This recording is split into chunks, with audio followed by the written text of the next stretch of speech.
Magandang umaga mga Pacific at naka-arena naman tayo. Bali pangalawang areada natin ito ngayon mga Pacific. Tumitig na sa lambat. Ora friends. Ito at saka si Keboy, nakarami din siya. Kasi nakilala ng daliri. Ayan, balik kalahati sa sa timba yung kanyang natitig. Ayan, saka si Kapitong.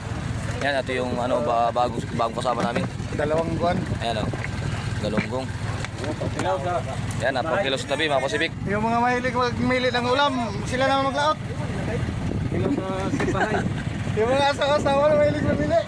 Ay mga Pacific, yun daw mga asawa na mahilig daw mamili ng ulam. Sabi ni Kuya Boyot. Sila na daw po ang lumahot. Oh, bro, ito ko si Igoy. Ayan, yan po yung titig ni Kuya Igoy. Oh. Ayan, tambak mga Pacific. Oh, lahok-lahok na yan, talimago. Tulingan.